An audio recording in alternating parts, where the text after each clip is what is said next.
Bismillahirrahmanirrahim. Assalamualaikum warahmatullahi wabarakatuh.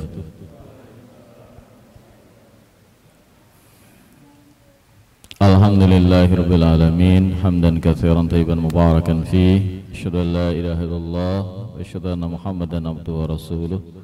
Wassallallahu ala nabiyyina Muhammadin wa ala alihi wa sahbihi ajmain wa ba'd. Ustaz Muhammad Abdul Tasika yang kami hormati, Bapak Ibu Wali Santri MBS Al-Mujahidin yang semoga dirahmati Allah Subhanahu wa taala. Puji syukur kita haturkan atas limpahan kenikmatan yang Allah berikan kepada kita sekalian. Kemudian salawat serta salam semoga tetap tercurah kepada junjungan kita Nabi Muhammad sallallahu alaihi wasallam.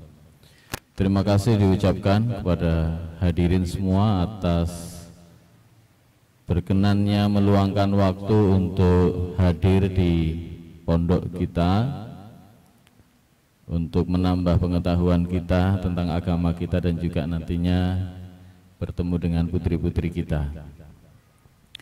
Izinkan kami merangkap pembawa acara menyampaikan susunan acara yang akan kita lalui bersama pada pagi menjelang siang ini.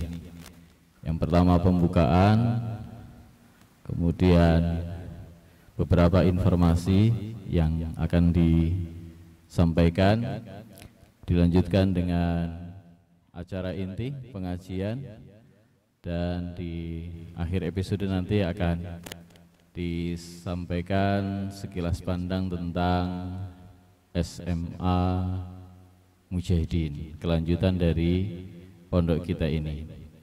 Untuk menyingkat waktu, mari kita buka acara pada pagi hari ini dengan membaca basmalah bersama. Bismillahirrahmanirrahim. Terima kasih. Hadirin sekalian, yang pertama kami memamitkan Bapak Kepala Sekolah, beliau Ustadz Agus Suroyo yang sedianya hadir pada pagi hari ini, namun karena ada acara bersamaan di Bantul sehingga kemudian beliau tidak bisa hadir di tengah-tengah kita dan memamitkan kepada saya. Kemudian informasi yang selanjutnya, Bapak sekalian, Ibu sekalian, alhamdulillah sampai saat ini anak-anak kita di pondok semuanya dalam keadaan sehat walafiat. Kemudian juga kemarin hari Jumat adalah hari PTS terakhir, penilaian tengah semester genap terakhir untuk kelas 7 dan kelas 8. Adapun kelas 9 besok Senin mulai ujian praktek. Ujian praktek, kemudian nanti disusul dengan ujian sekolah, habis lebaran disusul dengan ASPD, kayak lulus bukan. Jadi waktunya tinggal sedikit sekali ini. Tapi kalau ditunggu-tunggu jadinya lama, Pak. Kapan boleh nengok pondok, kapan boleh nengok pondok. Kalau yang ditunggu itu malah jadi lama. Tapi kalau nggak ditunggu-tunggu loh, ternyata sekolahnya tinggal sebentar lagi, pondoknya tinggal sedikit lagi. Jadi untuk kelas 7-8 sudah selesai PTS-nya, penilaian tengah semester genap, dan mulai besok Senin sudah pembelajaran seperti biasa.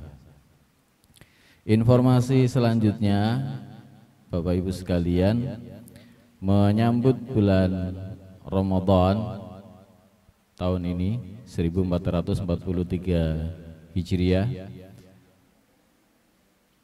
masih mengcopy paste program yang Ramadan tahun lalu, yaitu penyediaan buka bersama untuk santri kita, untuk anak-anak kita. Kami buka kesempatan untuk Bapak Ibu untuk menyediakan buka bersama. Kalau tahun lalu nasi kotak gitu ya.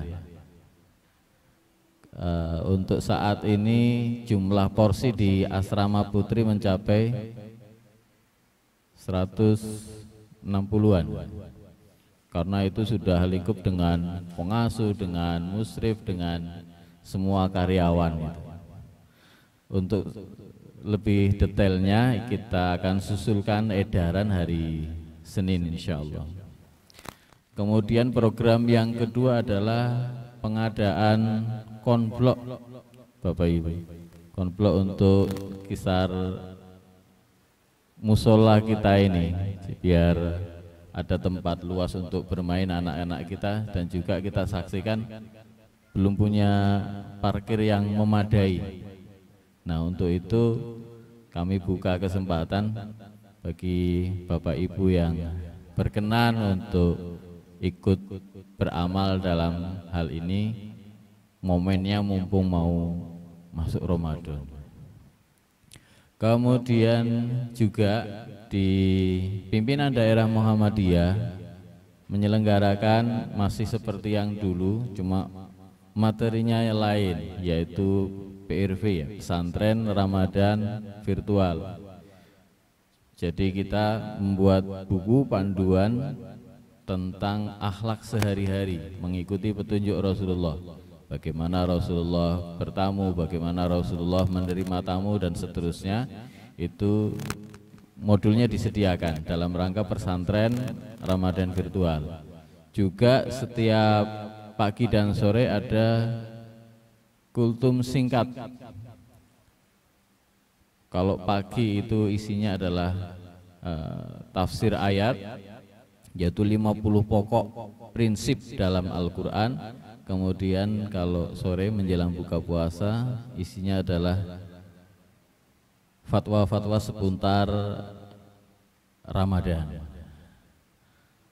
Nah, ini informasi yang kita sampaikan menyambut bulan Ramadan dari Pondok Pesantren Al-Mujahidin. Selanjutnya langsung ke acara inti pengajian yang akan disampaikan oleh beliau Ustadz Muhammad Abduh Tuasikal. Waktu dan tempat kami persilahkan. Monggo Ustadz.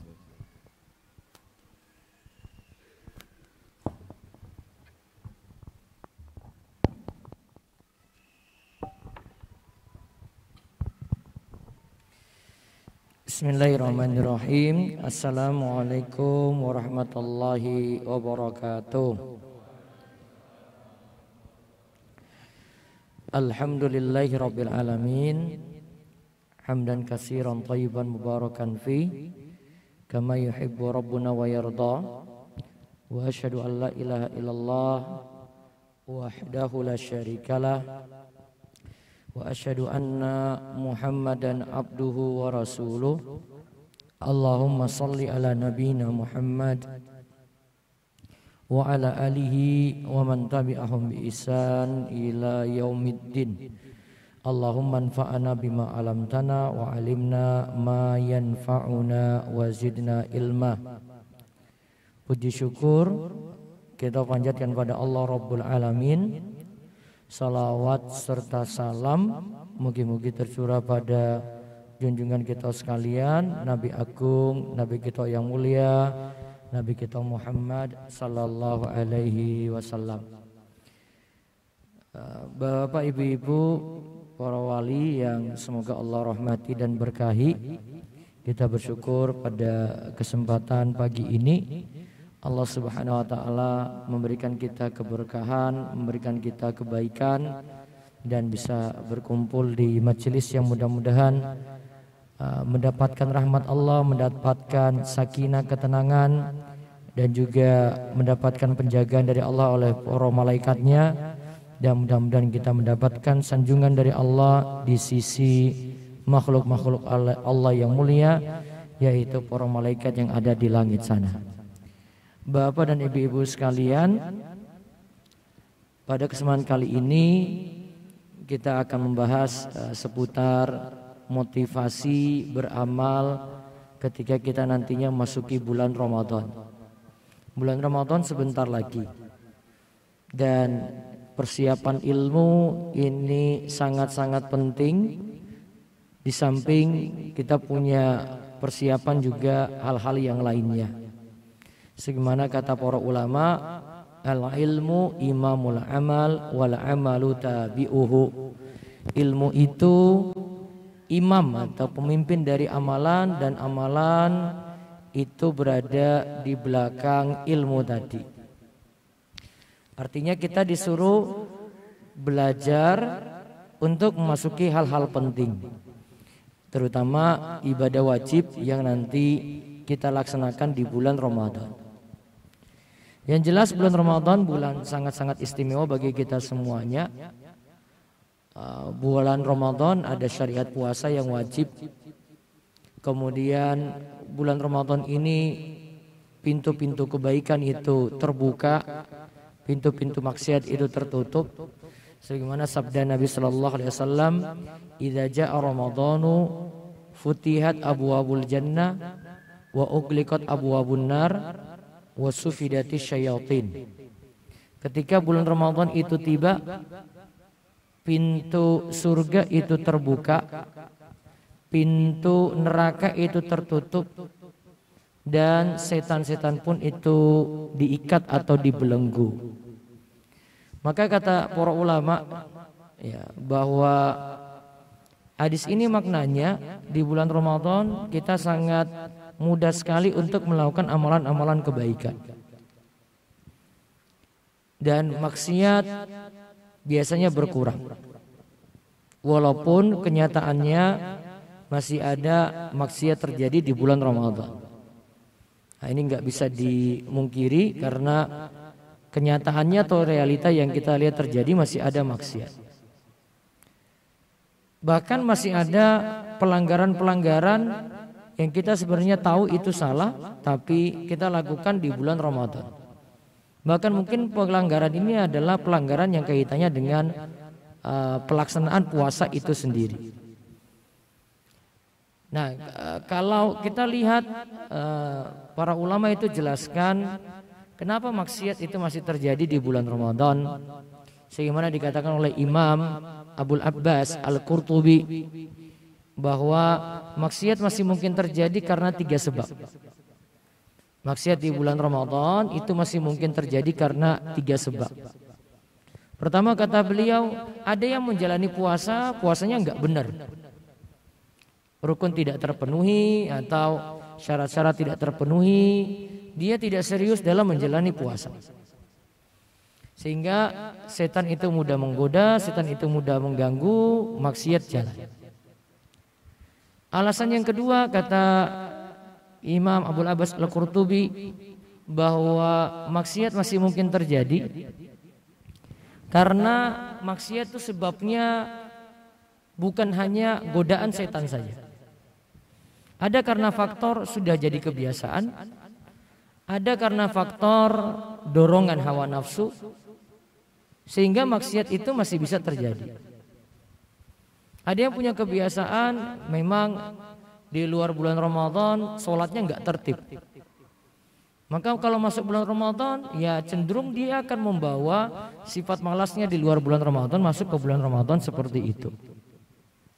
Ada juga karena faktor hawa nafsu, dorongan hawa nafsu. Hawa nafsu yang bergejolak, ya syahwatnya tidak bisa dia tahan, ya. Dia akhirnya tetap lakukan maksiat.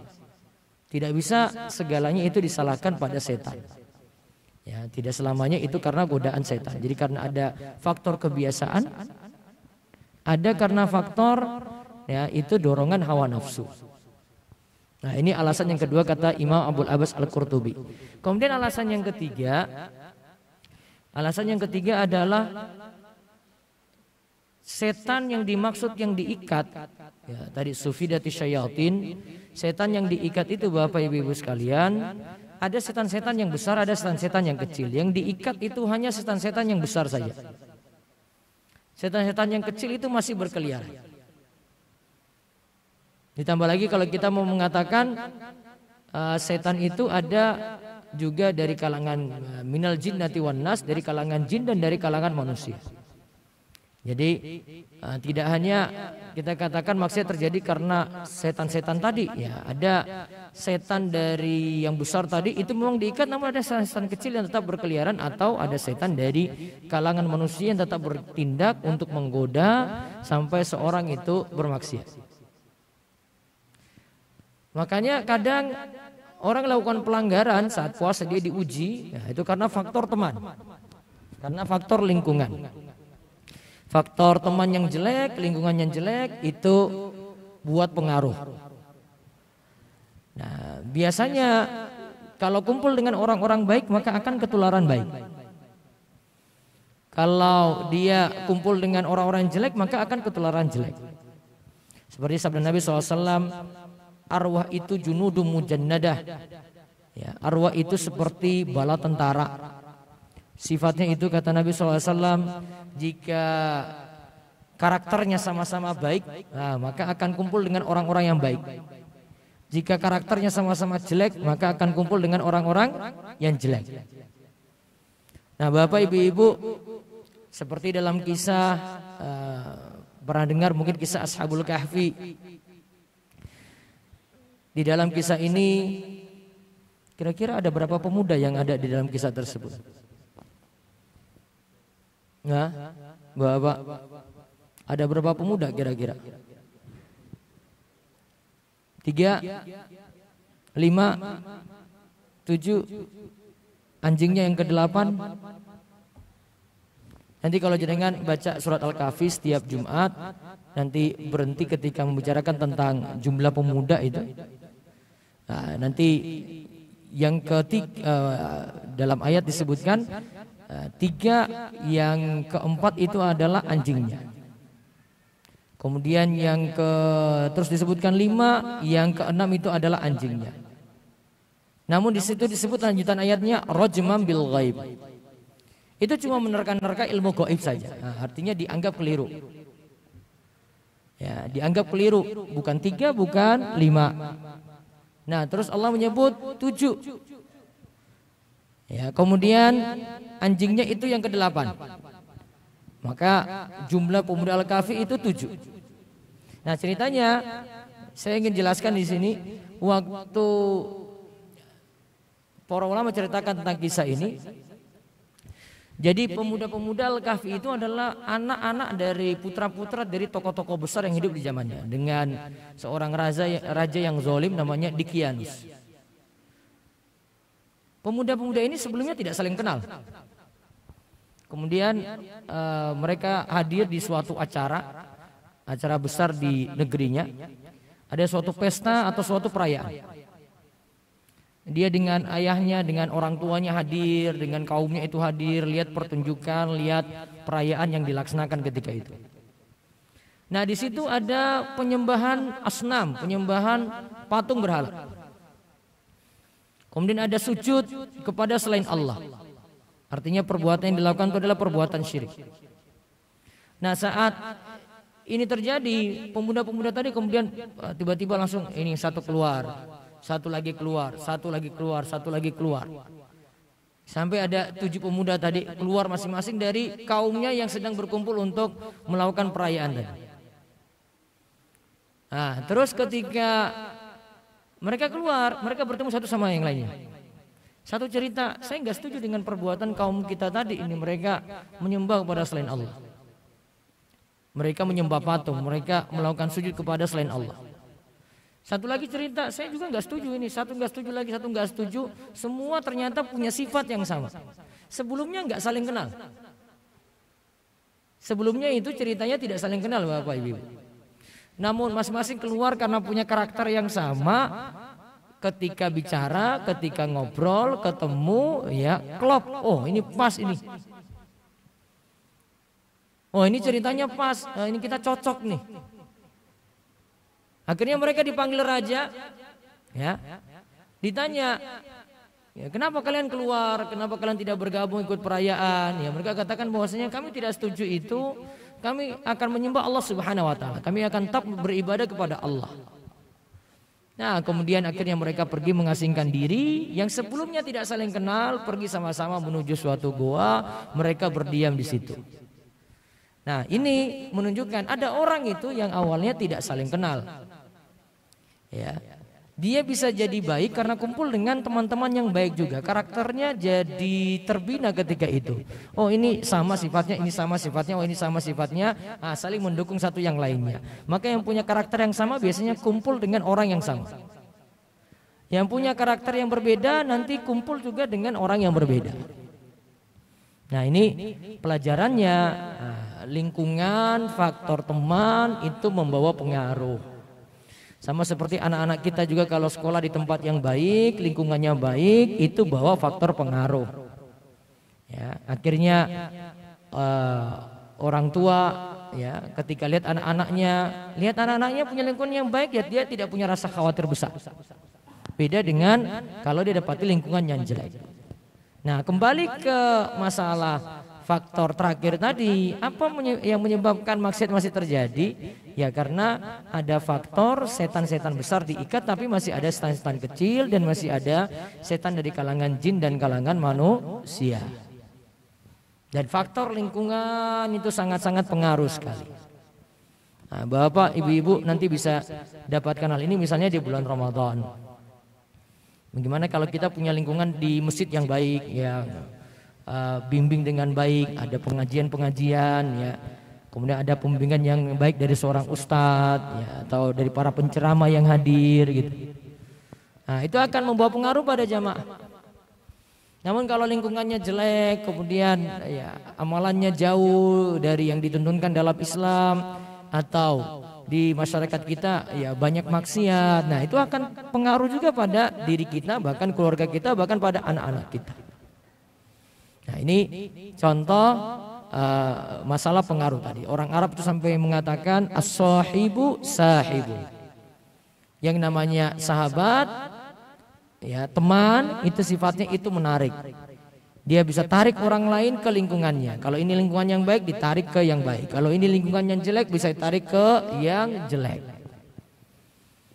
Nah, kesimpulannya Bapak Ibu sekalian, tadi ketika masuk Ramadan, pintu-pintu kebaikan dibuka, pintu-pintu keburukan itu ditutup, setan-setan itu diikat. Pelajaran pentingnya, karena Allah itu buka pintu kebaikan bagi kita saat itu, ayo terus semangat untuk beramal soleh di bulan Ramadan. Kalau Allah tutup pintu-pintu kejelekan, ya maka jangan coba-coba lakukan maksiat ataupun dosa, ya dosa kecil, dosa besar, ya, ataupun dosa-dosa yang lainnya. Nah, kalau setan itu pengaruhnya kecil di situ, ya kita perbanyak kebaikan. Nah, nanti dengan dilatih, belajar saat bulan Ramadan, nah kita akan jadi lebih baik nanti ba'da Ramadan. Nah, jadi bulan Ramadan itu madrasah, sekolah bagi kita agar mendidik kita lebih semangat lagi. Dipompa semangat di bulan Ramadan, ba'da Ramadan, ya amalan-amalan baik itu tetap terus dijaga. Contoh di sini kami akan contohkan beberapa amalan yang ini sebenarnya rutinitas di luar Ramadan, tapi kita bisa mulai jaga di bulan Ramadan, bulan yang suci, bulan yang penuh dengan keberkahan tersebut. Apa saja amalan tadi? Ya, yang pertama di luar bulan Ramadan, ya agar bulan Ramadannya juga terbiasa seperti itu, kita bisa jaga amalan seperti amalan puasa sunnah. Kaidahnya dalam puasa sunnah adalah kata para ulama, setiap hari itu boleh puasa sunnah. Hari apapun, kecuali hari-hari yang terlarang. Hari apapun boleh lakukan puasa sunnah, kecuali hari-hari yang terlarang. Apa saja hari-hari terlarang tersebut? Ada 5 poin di sini yang Bapak Ibu perlu hati-hati. 5 hari ini tidak boleh lakukan puasa. Pendapat paling tepat 5 hari ini jadi haram di sini. Walaupun nomor 4 dan 5 nanti masih bisa dikritisi. Ya, yang pertama hari Idul Fitri. Puasa sunnah berarti nggak boleh. Yang kedua Idul Adha, 10 Zulhijjah. Yang ketiga hari Tasyrik. Hari tasyrik 11, 12, 13 Dzulhijjah. Kemudian yang keempat dikenal dengan hari syak, yaumus syak, hari yang meragukan. Kata para ulama hari yang meragukan adalah 30 Sya'ban. Jadi tidak boleh melakukan persiapan puasa dari 30 Sya'ban, 1 hari sebelum Ramadan, sebelum masuk Ramadan. Kecuali bagi yang punya kebiasaan puasa. Atau sedari awal Sya'ban dia sudah punya kebiasaan puasa. Misalnya 1 Ramadannya hari Selasa. Kemudian 30 Sya'bannya hari Senin. Kebetulan si A ini dia punya kebiasaan Senin Kemis dari sebelum Sya'ban atau dari awal Sya'ban itu sudah punya kebiasaan puasa Senin Kemis. Maka walaupun itu 30 Sya'ban H-1 dari bulan Ramadan dia masih boleh puasa. Ya, dia masih boleh puasa. Namun kalau cuma persiapan saja 1 hari atau 2 hari sebelum Ramadan tidak diperkenankan. Nah, terus yang hari kelima yang dilarang lagi untuk puasa adalah ba'da nisfi Sya'ban. Setelah pertengahan dari bulan Sya'ban. Penjelasannya berikut ini. Nabi SAW itu katakan idzan tasafa Sya'ban fala tasumu. Jika sudah masuk pertengahan Sya'ban maka janganlah lakukan puasa. Walaupun hadis ini dari sisi periwayatan para ulama kritisi, ada yang mengatakan hadisnya itu sahih, ada yang mengatakan hadisnya itu dhaif. Nah, di antara yang mensahihkan hadis ini kalau sahih berarti terlarang di situ. Di antara yang mensahihkan adalah Syekh Muhammad Nasiruddin Al-Albani. Beliau katakan hadis ini sahih, berarti maknanya bisa dipraktekkan. Apa makna dari hadis ini? Jika masuk pertengahan Sya'ban, fala tasumu. Maka janganlah lakukan puasa.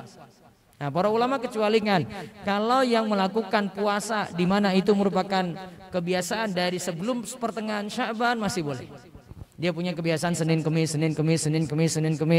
Nah, setelah pertengahan Sya'ban masih boleh. Atau yang punya kebiasaan puasa Daud. Dia puasa Daud sehari puasa, sehari tidak, sehari puasa, sehari tidak lagi sampai nanti setelah pertengahan Sya'ban masih boleh. Yang penting dibiasakan dari awal Sya'ban. Atau dia ingin puasa, memperbanyak puasa di bulan Sya'ban seperti yang dilakukan oleh Nabi SAW. Maka kalau dia puasanya dari awal Sya'ban sampai nanti akhir dia perbanyak puasa ketika itu boleh.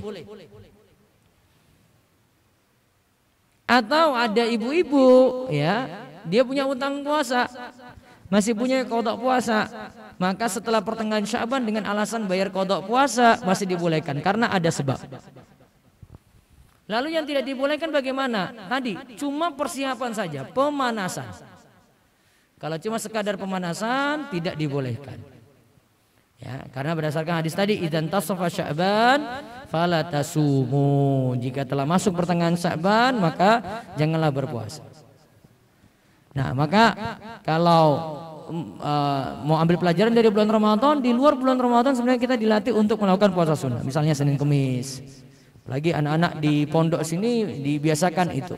Maka orang tua juga bisa menirunya sehingga anak punya kebiasaan nanti ketika pulang di rumah, nah dia lihat orang tua itu puasa, dia juga ikut puasa Senin Kemis saat itu. Contoh lagi yang bisa kita ambil pelajaran dari bulan Ramadan, ya rutinkan beberapa sholat sunnah. Sederhananya adalah sholat rawatib. Sholat rawatib itu ada 2 macam, qobliyah maupun ba'diyah. Para ulama bagi qobliyah dan ba'diyah itu ada yang muakkad dan ada yang ghairu muakkad. Namun kalau mau melihat ada keutamaan yang bagus yang disebutkan dalam hadis Ummu Habibah, kalau mau jaga rawatib bisa milih yang 12 rakaat dalam sehari. Yaitu 2 rakaat qobliyah subuh, 4 rakaat qobliyah zuhur, bisa lakukan 2 atau 4 sekaligus salam. Kemudian 2 rakaat ba'diyah zuhur, lalu 2 rakaat ba'diyah maghrib, lalu 2 rakaat ba'diyah isya. Totalnya semuanya ada 12. Kata Ummu Habibah, Nabi SAW itu katakan siapa menjaga 12 rakaat ini dalam sehari, dia rutinkan, kata Aisyah di hadisnya lagi, wa man sabara, dia rutinkan 12 rakaat ini, maka bunyalahu baitan fil jannah, akan dibangunkan baginya rumah di surga.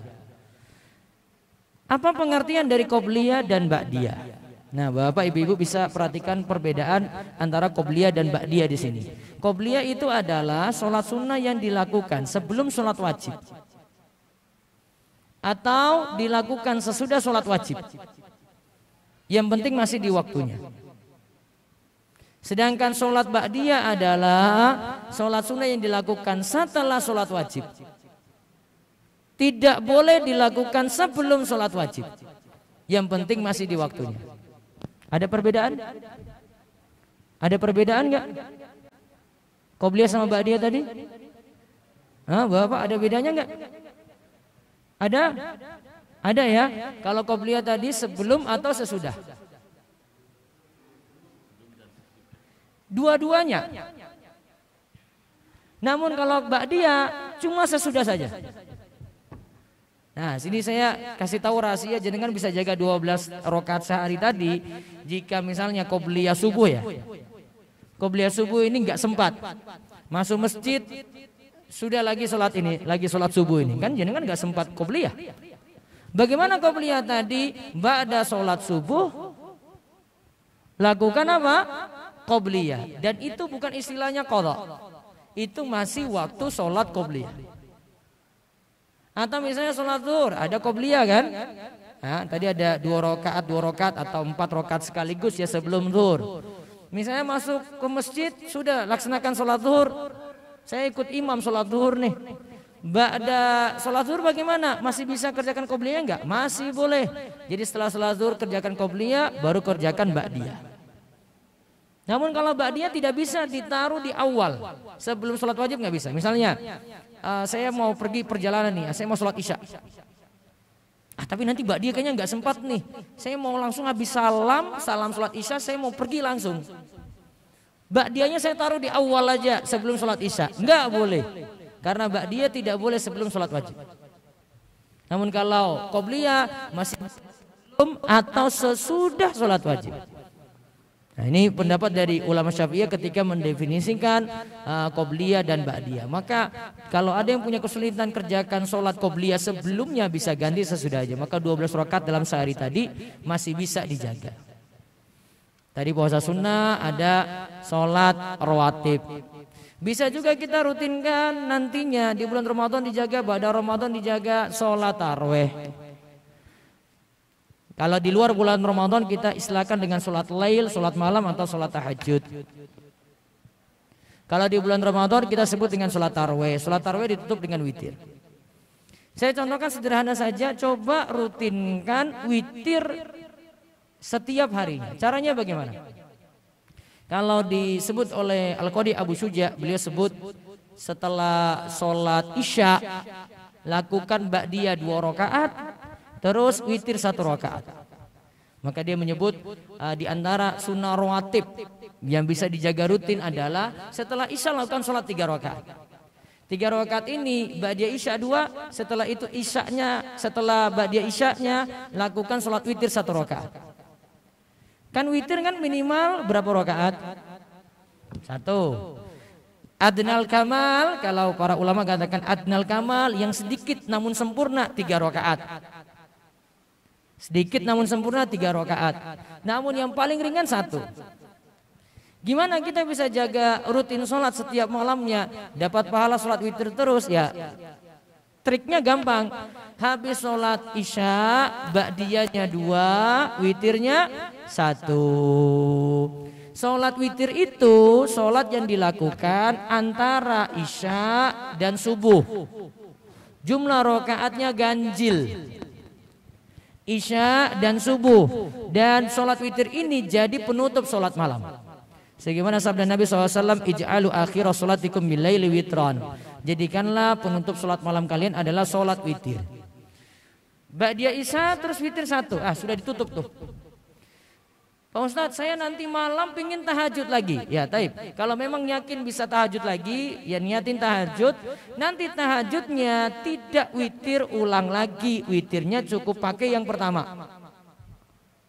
Kata Imam Ibrahim Al-Juri, beliau katakan kalau kita sudah sholat witir, kemudian ingin sholat tahajud lagi, maka witirnya tidak diulang 2 kali. Kalau diulang 2 kali, witir yang kedua itu la yasih, tidak sah.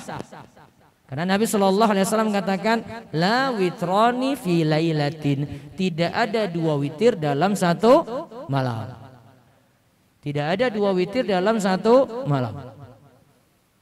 Maka triknya kalau mau lakukan sholat malam rutin terus, minimal kita nggak pingin cuma dapat pahala sholat malamnya saja, maka minimal witir 1 rakaat tiap malam. Ya, witir 1 rakaat tiap malam. Caranya tadi ya, setelah ba'diyah isya lakukan witir 1 rakaat. Jadi setelah isya itu nanti 3 rakaat, 2-nya ba'diyah isya, 1-nya itu sholat witir. Nanti malam kalau bangun lagi mau tahajud monggo, yang penting tidak ada 2 witir dalam 1 malam. Lalu yang terakhir, apalagi yang bisa kita lakukan, kita ambil pelajaran dari bulan Ramadan. Di bulan Ramadan itu diajarkan tidak mengeluarkan kata-kata yang sia-sia, kata-kata kotor, kata-kata saru, atau kata-kata dusta, atau gibain orang. Nah, itu. Ketergelinciran lisan di bulan Ramadan itu sangat diwanti-wanti sekali. Ya, sangat diwanti-wanti sekali. Bahkan Nabi SAW sampai katakan, rubba sha'imin hadzuhu min siyami al-ju' wal atas. Betapa banyak orang yang puasa, dari puasanya cuma dapat lapar, haus saja. Dalam puasanya dia cuma dapat lapar, haus saja. Alias seakan-akan puasa yang dilakukan cuma nahan lapar, nahan haus saja. Dari makna puasa, hikmah-hikmahnya tidak dia dapati.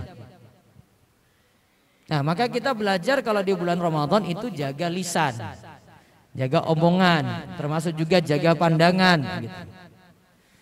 Ya, kalau lisan ini ketergelinciran yang sering terjadi. Ya, maka hati-hati jangan sampai dibicarakan jelek orang lain, berdusta, memfitnah orang.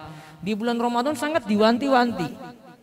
Ba'da Ramadan, ya, ba'da Ramadan harusnya lebih dijaga lagi. Jadi pelajaran kita di bulan Ramadan seperti itu, dijaga terus ba'da Ramadan, lisan ini benar-benar dijaga. Nah, ini beberapa hal yang bisa dijaga nanti di bulan Ramadan. Kita belajar untuk jaga hal-hal tadi, Ramadan lebih baik lagi. Yaitu tadi bisa puasa sunnah, bisa jaga sholat rawatib, bisa jaga sholat witir, ya, bisa juga menjaga lisan kita agar tidak tergelincir dalam perkara-perkara yang diharamkan. Wallahu a'lam bishawab. Semoga jadi ilmu yang manfaat bagi kita semuanya. Mungkin ada pertanyaan, monggo silahkan dari para orang tua wali, kami beri waktu. Monggo.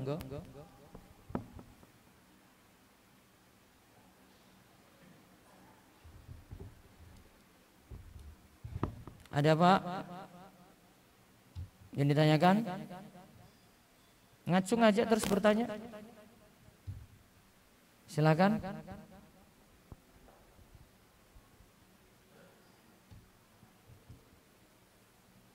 Monggo Pak.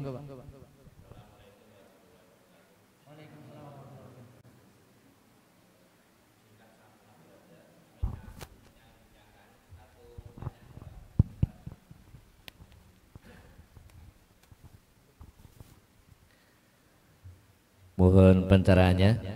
Mungkin ini saya menyampaikan yang mungkin pernah saya laksanakan. Setelah sholat taraweh bersama atau sholat jamaah di masjid, kita diakhiri dengan sholat witir. Sholatnya taraweh sudah 8 rakaat, kemudian 3 witir, berarti 11 rakaat. Tapi kemudian kalau malam dan sebelum sahur kita juga kadangkala menambah sholat 2 atau 4 rakaat. Itu boleh atau tidak? Masih tapi boleh, tidak witir lagi. Tidak witir lagi. Oke. Ya. Masih dibolehkan. Tadi totalnya sebelum tidur 11. Kemudian malamnya ingin tahajud lagi, niatannya tahajud saja tanpa tutup witir lagi. Di antara alasannya yang pertama, sholat malam tidak dibatasi jumlah rakaat. Nabi SAW pernah ditanya tentang sholat malam, beliau cuma jawab dengan kalimat yang mutlak, tidak batasi jumlah rakaatnya.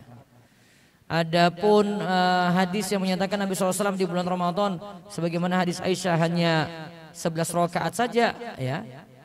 Hadis ini dimaknakan oleh para ulama itu maknanya witir. Sehingga kalau mau lebih daripada itu boleh. Artinya tadi sudah 11, malam mau tahajud lagi bisa, ya, mau 22 atau 44 dibolehkan.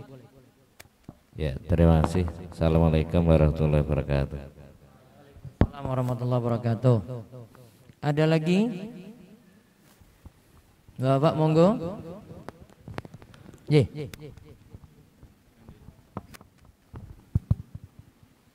Assalamualaikum warahmatullahi wabarakatuh.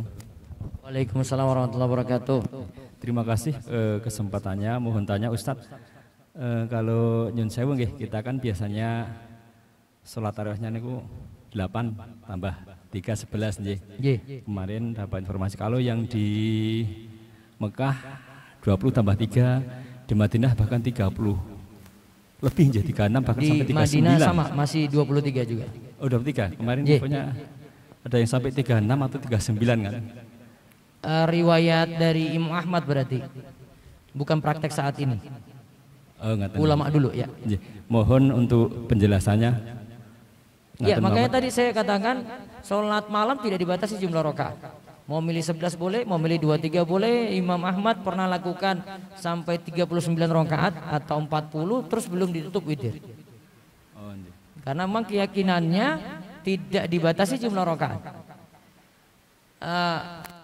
Ini terjadi sejak masa Umar. Masa Umar itu Umar berbeda dengan Nabi 11 terus Umar itu jadikan 23. Cuma karena ingin ngejar lamanya sholat.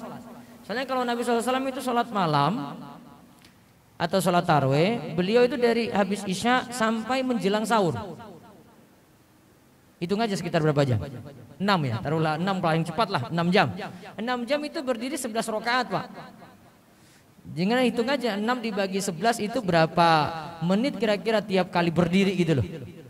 Taruhlah 30 menit kan? Ada di sini Bapak kuat berdiri 30 menit baru 1 rakaat loh itu. 30 menit.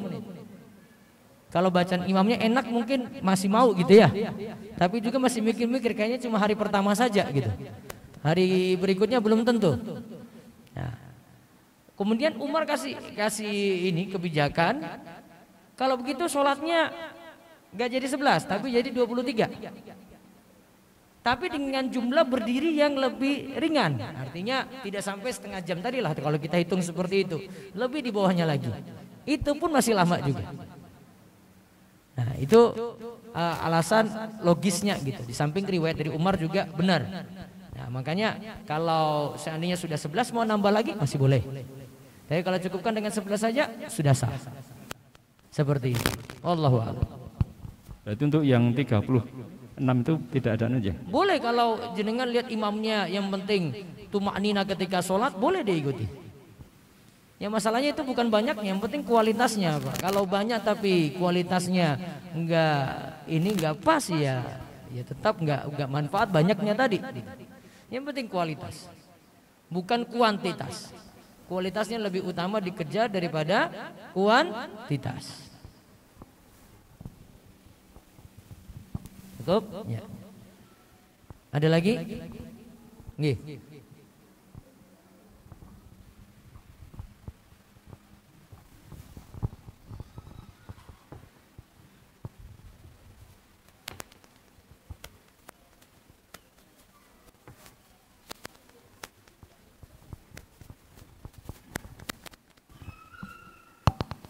Assalamualaikum warahmatullahi wabarakatuh.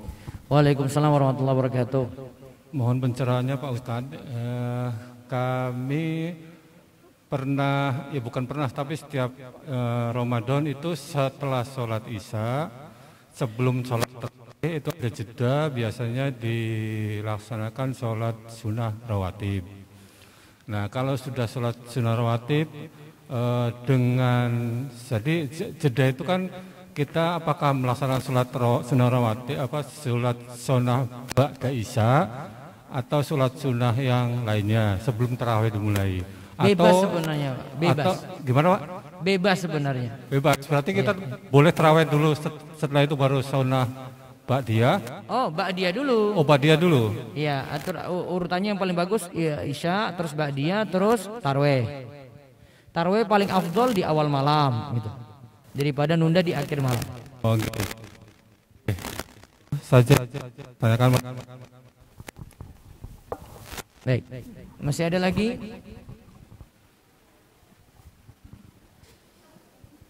Cukup nih? Ya, mungkin itu saya dari kami, mudah-mudahan manfaat dan semoga Allah Subhanahu wa taala memberikan kita keberkahan dan memberikan kita terus semangat dan terus termotivasi di bulan Ramadan. Mudah-mudahan jadi lebih baik dan mudah-mudahan Ramadan kali ini sukses dan Allah memberikan kita pahala yang melimpah karena bulan Ramadan itu waktu di mana Allah melipat gandakan pahala untuk kita semuanya. Demikian dari kami. Semoga manfaat. Wabillahi taufiq wal hidayah. Wassalamualaikum warahmatullahi wabarakatuh. Terima kasih banyak, jazakumullah khairul jasa atas nasihat ilmu yang disampaikan. Selanjutnya Bapak Ibu hadirin sekalian, kami persilahkan dari pengasuh Pondok Pesantren Muhammadiyah untuk kelas SMA. Beliau Ustadz Mardian Syah menyampaikan gambaran tentang Pondok Pesantren tingkat SMA. Waktu dan tempat dipersilahkan. Kesini, Ustaz. Dekat sini.